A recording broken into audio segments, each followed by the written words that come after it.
Welcome to Islamic World. ایک کافر ہے عتبہ بن ابی وقاص، اس نے ایک طرف سے ہو کر پتھر اٹھایا اور آپ کو مارا زور سے۔ صحابہ کی نظریں تھی تلواروں پر، نیزوں پر، تیروں پر، اور پتھر نظروں سے نکل گیا، لہٰذا وہ ان کے اندر کو چیرتا ہوا جا کر میرے نبی کے منہ پر یہاں لگا، اور اب سیدھا پیچھے ایسے گئے، پیچھے یوں، پیچھے ایک کھڈا تھا، وہ یہاں گردن میں لگا، کنارہ تھا، بے ہوش ہو گئے، دانت بھی ٹوٹ گئے، چہرہ بھی خون و خون ہو گیا، اب بے ہوش ہو کے یوں گر گئے۔ صحابہ نے سمجھا آپ شہید ہو گئے، تو سب نے زار و قطار رونا شروع کر دیا۔ تھوڑی دیر کے بعد آپ کو ہوش آیا تو صحابہ نے عرض کی یا رسول اللہ اب تو ان کے لیے بد دعا فرما دیں، وہ نبیوں میں رحمت لقب پانے والا، مرادیں غریبوں کی برلانے والا، غریبوں کا والی، یتیموں کا مولا۔ تو اب تو حق تھا کہ آپ بد دعا کرتے۔ یہ سامنے امت نہیں ہے، قاتل کھڑے ہیں، کافر۔ آپ نے ہاتھ اٹھائے، صحابہ سمجھے کہ ہوں انہاں دے بیڑے بڑھ گئے۔ اللہم اغفر لقومی فإنہم لا یعلمون، اللہ میری قوم کو معاف کر، انہیں میرا پتہ کوئی نہیں۔ دیکھو میرے بھائیو، جس نے کافروں کے ساتھ یہ ہمدردی کے قتل کرنے والوں کے لیے دعا مانگی، تو مسلمان ہو کر ایک دوسرے کو سلام کرنا چھوڑ چکے، ایک دوسرے کے پیچھے نمازیں پڑھنا چھوڑ چکے، ایک دوسرے پر کفر کے فتوے لگا کے بیٹھے ہوئے۔ مجھے بتاؤ تم میرے نبی کے ساتھ کیا کر رہے؟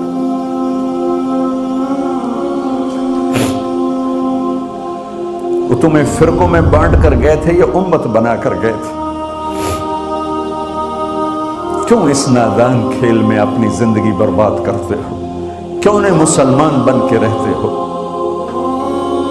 اس امت میں اختلاف شروع سے ہے، ہمیشہ رہے گا، یہاں تک نہ جاؤ کہ ایک دوسرے پر کفر کے فتوے۔ جنت میں کون جائے گا؟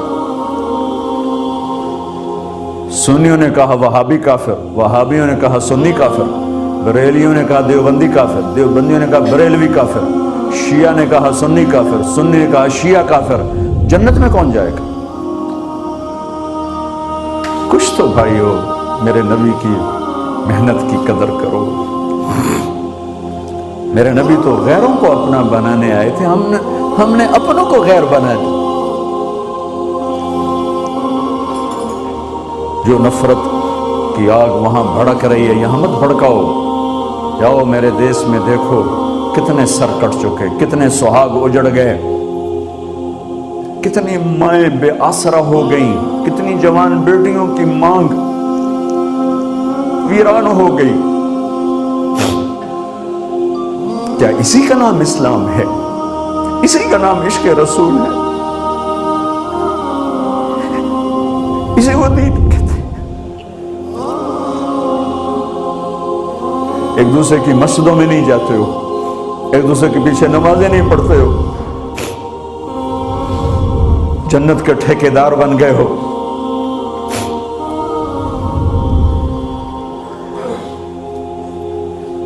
میرے نبی تو عبداللہ بن ابی کا جنازہ پڑھانے کھڑے ہو گئے تھے، جس کا کفر ابو جہل سے بھی بڑا ہے۔ ابو جہل اوپر کی دوزخ میں، عبداللہ بن ابی سب سے نیچے کی دوزخ میں ہے۔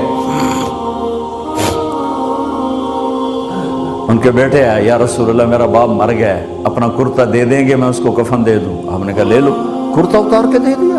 اب کہتے بدبخت منافق، دفع ہو جا۔ کہ یا رسول اللہ آپ جنازہ پڑھائیں گے؟ کہاں پڑھاؤں گا؟ باقی منافقوں کا تو کسی کو پتہ نہیں تھا سوائے اللہ کے نبی کے، لیکن عبداللہ بن ابی کا منافق ہونا تو سب کو معلوم تھا۔ آپ جنازے کے لیے عمر سامنے آ گئے، یا رسول اللہ یہ کون ہے؟ تو مجھے پتا ہے کون ہے، تو آپ اس کا جنازہ کیوں پڑھا؟ کہ شاید اللہ معاف کر۔ کہ عمر پیچھے ہٹ جا، مجھے پتا ہے یہ کو، میرے اللہ نے کہا ہے تو ان کے لیے دعا کر یا نہ کر، میں معاف نہیں کروں گا، میں کرتا ہوں شاید اللہ معاف کر۔ پھر فرمایا کہ میرے اللہ نے کہا اگر تو 70 دفعہ بھی ان کے لیے دعا کر تو میں معاف نہیں کروں گا۔ اگر میرا اللہ کہتا اے میرے محبوب اگر آپ 70 دفعہ اس کے لیے دعا کریں گے تو میں معاف کر دوں گا، تو میں اس کم بخت کا 70 دفعہ جنازہ پڑھا دیتا۔ مجھے بتاؤ تم کہاں سے یہ دین لے کر آئے ہو جس میں تم فرقوں میں بٹ گئے ہو، نفرتوں کی آگ تم نے لگا دی ہے، یہ کہاں سے اسلام آیا ہے؟ میں تمہیں اللہ اس کے رسول کا واسطہ دیتا ہوں، امت بن کے رہو، مسلم بن کے رہو، کوئی گنجائش نہیں، اپنے اپنے عقیدے پر پکے رہو، دوسرے کے لیے گنجائش رکھو۔ کیوں اس قدر ظلم و ستم ڈھائے ہوئے ہیں؟ میں نیا تبلیغ میں گیا، کالج سے نکلا، ہماری جماعت ایک گاؤں میں گئی، ایک مسجد میں، تو امام صاحب آئے، ہمیں ماں بہن کی گالیاں دی اور ہمارے بستر اٹھا کے باہر مسجد دھوو، کتے اندر واڑائے۔ میں حیران پریشان، میں تو کوئی نہیں جانتا تھا کہ مذہب کیا ہوتا ہے، فرقے کیا ہوتا ہے، میں تو کالج میں گانے والا تھا، ناچنے والا تھا، جنید جمشید کی طرح، مجھے تو دین کا پتہ تبلیغ سے پتہ چلا۔ میں حیران پریشان کہ یہ مولانا صاحب کہہ رہے ہیں کہ یہ گستاخ رسول ہیں، اور مسجد دھو دو باہر کھڑے ہو، یہ مسجد میں کھڑے ہو کر ماں کی گالی دے رہے ہیں، بہن کی گالی دے رہے ہیں، تو پھر معیار دین کیا ہے؟ اتنی نفرت، اس قدر دوریاں۔ اگر ہم کافر تھے تو ہمیں گلے سے لگاتے، ہمارے نبی کی طرح ہمیں کھانے کھلاتے، ہمیں پانی پلاتے، پھر ہمیں بات سمجھاتے، لیکن ماں بہن کی گالیاں، مسجد میں کھڑے ہو کر، امام مسجد۔ ہم پنجاب کے زمیندار ہیں، گالی دینا ہماری سرشت میں ہے، لیکن مسجد میں کانپ جاتے تھے کہ کسی کو الو کا پٹھا بھی کہہ دیں۔ ہمارے بزرگ بڑے بھی بہت گالیاں نکالتے تھے، لیکن مسجد میں کسی کو جرأت نہیں ہوتی تھی کہ وہ میرے والد مرحوم خود بہت غصے والے بڑے سردار آدمی تھے، تو تھوڑی تھوڑی بات پہ مار پٹائی گالیاں، لیکن میں نے نہیں اپنے باپ کو مسجد میں سنا غصے میں بھی کسی کو گالی دیتے ہوئے، ماں بہن کی گالیاں نکالو۔ استاد یہ کہہ رہے ہیں کہ یہ گستاخ رسول ہیں، ہم یہ کافر ہیں، ان کو نکال دو، کتے آ گئے، مسجد دھو۔ میرے نبی کے دور میں تو کافر آ کے مسجد میں رہتے تھے۔ میرے بھائیوں، جو میں عرض کر رہا ہوں، میں اپنا دکھڑا بیان کر رہا ہوں، اس کی سنگینی کو سمجھو۔ یہ پاؤنڈ ڈالر نہیں بچائیں گے جب ہم آپس میں ٹوٹ جائیں گے۔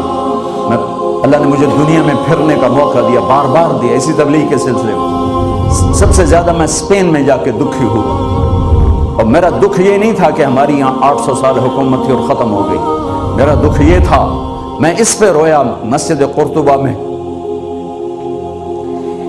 کہ جس وجہ سے اسپین تباہ ہوا، وہ ساری وجہ میرے دیس پاکستان میں موجود ہے اس وقت، اور ہوش نہیں ہے کسی کو۔